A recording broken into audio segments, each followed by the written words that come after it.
പരിപ്പ് കറീൻ്റെ കൂടെ ഈ ഉണക്ക ചെമ്മീനും കൂടി മിക്സ് ആക്കിയിട്ടുള്ളൊരു ചമ്മന്തിയും കൂടി ആയാലും എങ്ങനെ ഉണ്ടാവും? അത് മാത്രമല്ല നല്ല ചിക്കൻ എന്താ പൊരിയുന്നുണ്ട്. അപ്പോൾ ഒരാഗ്രഹം ഇതിൻ്റെ കൂടെ ഒരു ചമ്മന്തി കൂടി കൂട്ടണം. അപ്പം എൻ്റെ പരിപ്പ് ഭയങ്കര വൈറലായതായിരുന്നു കേട്ടോ. അതിനിടയ്ക്ക് കുറേ സാധനങ്ങളൊക്കെ ഉണ്ടായിരുന്നു, വെറും പരിപ്പ് മാത്രമല്ല, അതിൻ്റെ കൂടെ കുറച്ച് ഐറ്റംസ് ഒക്കെ ആയിരുന്നു. അപ്പം അതുപോലെ ഇന്ന് ഉച്ചയ്ക്ക് ഒരു കൂടി ഇങ്ങനെയൊക്കെ ഒന്ന് ആക്കിയാലോ എന്ന്. അപ്പം ചമ്മന്തി അപ്പോൾ ഉണക്ക് ഞാൻ ഇതിനകത്ത് ഇട്ടിട്ടുണ്ട്, താളിച്ച് കട്ടി തന്നെയാണ് എടുത്തത്. അപ്പോൾ പരിപ്പ് കറിക്കൊക്കെ താളിക്കലൊക്കെ കഴിഞ്ഞത് പരിപ്പ് കറി ഇവിടെ സെറ്റായിട്ടിരിക്കുന്നുണ്ട്. അത് ഇന്ന് തേങ്ങ അരച്ച പരിപ്പ് കറി കേട്ടോ. ചിക്കൻ പൊരിയുന്നുണ്ട്. ഇനി ഇത് ചമ്മന്തി. ഇത് ഉണക്ക് നമ്മളിങ്ങനെ പാക്കറ്റിലൊക്കെ ആക്കി വെക്കുന്നത് കേട്ടോ. ഇങ്ങനെ വെച്ച് കഴിഞ്ഞാൽ നമുക്ക് വർഷത്തേക്ക് ഉപയോഗിക്കാൻ വേണ്ടിയിട്ട് തണുക്കില്ല, ഒരു മഞ്ഞ കളറൊക്കെ അടിക്കില്ല. അതുകൊണ്ട് ഇങ്ങനെ എടുത്ത് വെക്കുന്നത് കേട്ടോ. ഉണക്ക നത്തലാണ്. ഇതാ നല്ല നത്തലുകൾ ഇങ്ങനെ എടുത്ത് വെക്കുന്നത് കേട്ടോ.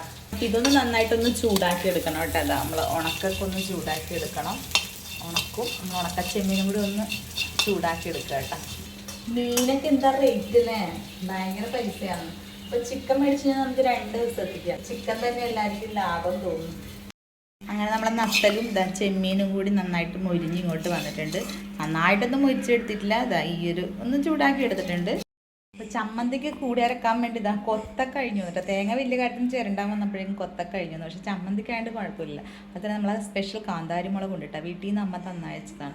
പിന്നെ ഉള്ളിയൊക്കെ ചേർത്തിട്ട് അരക്കാനുള്ള പരിപാടിയാണ്. ഇതിനകത്തോട്ട് ഇതിങ്ങനെ കട്ട് ചെയ്തിട്ടാണ്.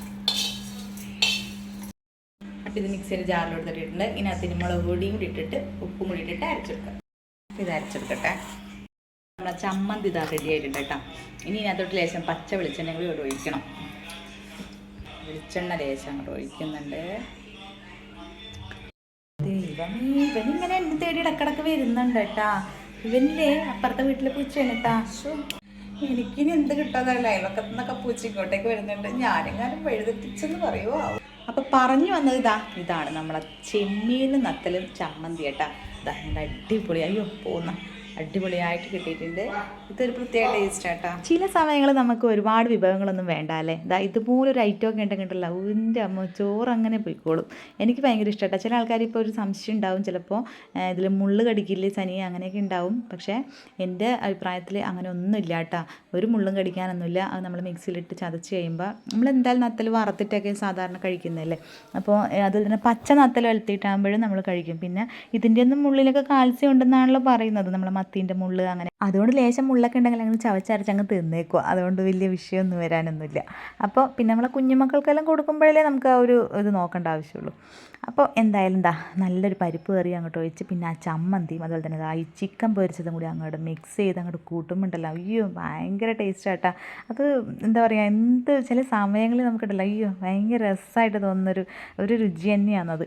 അപ്പോൾ എന്തായാലും ഇതുപോലെ നത്തലൊക്കെ കിട്ടുമ്പോൾ എല്ലാവരും ഒന്ന് ട്രൈ ചെയ്ത് നോക്കിക്കോട്ടെ. ഈ ചിക്കൻ പൊരിച്ചതോ ഈ പരിപ്പ് കറിയോ ഒന്നും വേണമെന്നില്ല, എനിക്ക് ആ ചമ്മന്തി മാത്രം ഉണ്ടെങ്കിൽ ഞാൻ റെഡിയാണ്.